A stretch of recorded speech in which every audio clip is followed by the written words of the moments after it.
हम यहां 10:30 बजे पहुंचने वाले थे, लेकिन आपको तो पता है कि अभी बीजेपी में क्या चल रहा है, देश में क्या चल रहा है। रात से आए बैठे हैं मुख्यमंत्री जी और कह दिया डोटासरा जी और रंधावा जी को लेट कर दो, इनका प्रोग्राम नहीं होगा, इनकी मीटिंग नहीं होगी, इनका मैसेज खराब चला जाएगा। लेकिन उनको ये पता नहीं कि ये आदिवासी हैं, ये अंग्रेजों के सामने भी नहीं झुके, प्राणों को बलि देकर के, प्राण न्योछावर करके भी देश को आजाद कराया। ये इस बांसवाड़ा डूंगरपुर को भी बीजेपी से आजाद करा के छोड़ेंगे, आजाद करा के छोड़ेंगे, ये मैं कहना चाहता हूं। ज्यादा लंबी चौड़ी बात नहीं करूंगा। देश के प्रधानमंत्री ने ये ठान लिया है कि भारतीय जनता पार्टी का अगर तीसरी बार राज देश में आ गया तो न तो आदिवासी बचेगा, न ये देश बचेगा, न ये लोकतंत्र बचेगा और न बाबा साहब का दिया हुआ संविधान बचेगा। ये तय कर लिया देश के प्रधानमंत्री ने। और आपने देखा हुआ कि वो जिस प्रकार का भाषण देने लगे पहले फेज में, उनकी हवा उड़ गई। वो 102 में से जहां अधिकतर सीटें अपनी मांग रहे थे, 30 सीटें भी उनकी आने वाली नहीं है।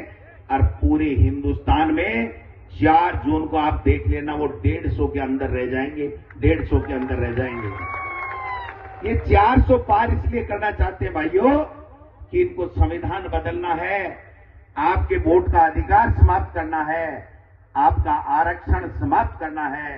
और आदिवासी कोई उन्नति नहीं कर सके, उनका बच्चा पढ़ नहीं सके, उनको कोई सुविधाएं नहीं मिले, इस प्रकार की व्यवस्था करने का ये काम कर रहे हैं।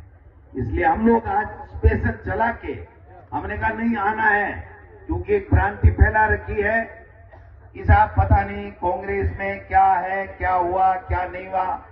मैं आपको स्पष्ट कह देना चाहता हूं इस मंच के माध्यम से, कांग्रेस पार्टी ने तय कर लिया है कि यहां से भारतीय जनता पार्टी के उम्मीदवार जो हमारे साथ गद्दारी करके गया है, उस महेंद्रजीत मालवीय को सबक सिखाना है, उसको हराना है।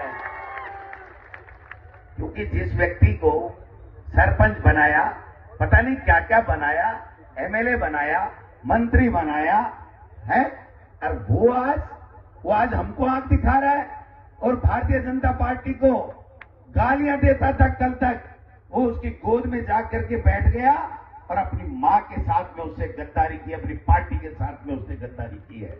इसलिए मैं आपसे निवेदन करने आया हूं, हमने बड़ा सोच समझ के फैसला किया है। मैं मेरे कांग्रेस पार्टी के तमाम कार्यकर्ताओं, तमाम नेताओं से आग्रह करना चाहता हूं, ये चुनाव ये केवल कांग्रेस, बीजेपी, अब बाप पार्टी का चुनाव नहीं है, ये देश का चुनाव है। बहुत सोच समझ के फैसला किया गया है। तमाम लोग एकजुटता के साथ में 26 तारीख को राजकुमार रौत और बाप पार्टी को, इस गेडिया को जिता करके लोकसभा में भेजने का काम करें। और जो कांग्रेस पार्टी के आदेश को नहीं मानेगा, तो कांग्रेस पार्टी में नहीं रहेगा भाइयों, कांग्रेस पार्टी में नहीं रहेगा। ये कोई तमाशा है? मर्जी है तब जिसने कांग्रेस के हाथ के निशान के ऊपर चुनाव लड़ा, या तो मालवीय की तरह चला जाए। और यह कांग्रेस पार्टी जब बाप को समर्थन दे रही है तो यहां से बांसवाड़ा और डूंगरपुर में, यहां से गेडीए को जिता करके लोकसभा में भेजने का काम करे। ये एक संदेश देने के लिए हम लोग आए। आज कितने नीचे स्तर पे उतर गए देश के प्रधानमंत्री, सोचना नहीं चाहिए हमको। हिंदू मुस्लिम करने लग गए कि सारा का सारा मुसलमानों को दे देंगे। मैं कहता हूं देश के प्रधानमंत्री को यहां आकर के अगर उन्होंने भाषण दिया तो हमारे इन आदिवासी भाई बहनों को क्या देंगे, ये बात करनी चाहिए थी, न कि इस देश में नफरत फैलाने की राजनीति करनी चाहिए थी। देश में नफरत फैला करके, देश के टुकड़े टुकड़े करके वो अपनी सत्ता में काबिज रहना चाहते हैं।